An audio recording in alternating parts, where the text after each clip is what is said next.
Hi, Mike Halverson here, President of Shooting Range Industries, here at our Las Vegas facility. Joining me today out here in the shop of SRI is Jake Cook, Vice President. We're here to share this 40-foot ready range that's getting ready to ship to a customer. This has a complete HVAC system on top of it already installed, and this will ship on a drop spread deck truck, whereas we can take this directly off the truck and set it in place at the customer's location, plug in the power, and ready to fire this thing up and ready to use.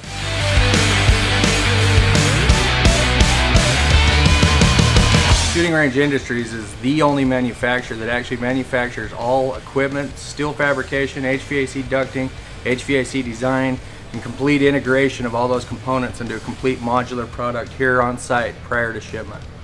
This particular range is different as it has a rubber trap in it versus a steel trap, so we'll go inside and we'll show you what that looks like.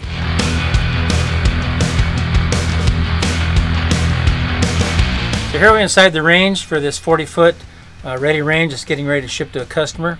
And as we told you, this one is different as it has a rubber bullet trap in it versus a steel bullet trap, which we're going to go down range and show you in just a moment. In this one we have our standard radial plenum. This is all finished out in diamond plate aluminum, as you can see. This has a complete electrical system already done. We've prepped this for the MILO simulation system, where that's the pocket where all that simulation equipment goes. It has the magnehelic gauges for measuring the pressures in the range, both for the filters and the range itself, and the thermostatic control, which is interlocked with the exhaust fan. We have our standard shooting stalls in here, all done in diamond plate aluminum with the fold down shooting trays, and this unit has the dimmable lighting package in it, so we can do preset scenarios for dimmable lights for different scenarios depending on what we're doing inside of here. As we talked about, this range has a rubber bullet trap in it versus a steel bullet trap. This customer was dead set on having a rubber trap, and so that's what we installed for them, and we're going to go down range right now and talk about the difference between a rubber trap and a steel trap.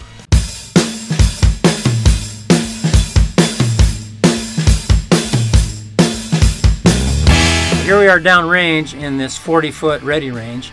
And as you can see, we have this rubber bullet trap here behind us.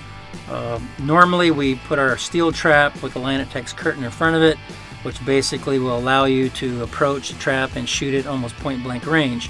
But you can also know that our lead collection in our steel trap with their vertical design is very easy to collect the lead, which creates a minimal amount of exposure to those that are maintaining the range and taking care of the lead collection.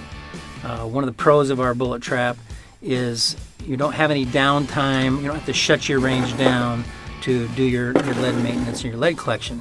The rubber trap is a great trap in many regards in certain areas, but we feel like it's more time and exposure to mine your lead and get it out of the trap. So this rubber trap, with regard to the maintenance that Mike just referred to, this rubber actually has to be completely pulled down, spread out. All the lead and media has to be sifted out of it, and then all the rubber has to be put back up and ramped back up. You have high concentrations of lead pockets in a trap like this, so it's a real low utilization trap. You typically only get 80 to 100,000 rounds before the trap has to be mined, versus our steel vertical trap. That's typically rated at 1 million rounds per year, and the maintenance is, literally 2 to 3 minutes per bullet trap, and you're just, dumping clean lead.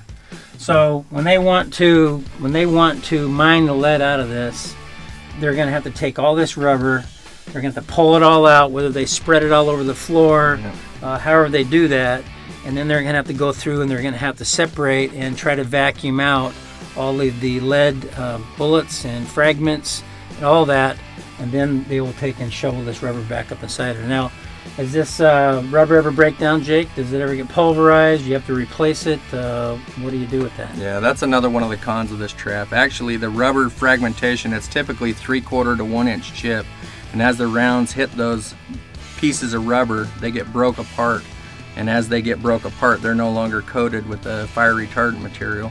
So you then have to add more media plus add more fire retardant to the system to achieve the fire rating that's typically required for a rubber trap inside of a brick and mortar range. So as you can see here, this is a little bit different. Standard rubber trap with this granular design, the rubber would come completely out onto the floor. Because this is going to have the MILO simulation system in it, we need to put a paper roll machine in here, and we can't have the rubber backing up against that because we have IR lights in here that are sensing the penetration of the screen, and that's how it's scored. So we've built this rubber trap with this rubber block wall in here, so that will keep all the rubber out of this pocket for the most part. And this is all ramp protected to protect the screen when it's been installed here.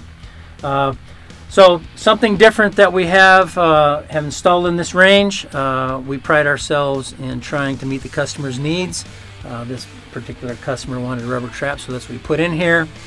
So just want you to know, here at SRI, we basically can solve any problem and build a range any way the customer wants it. Thanks for sharing this with us, and we'll see you next time.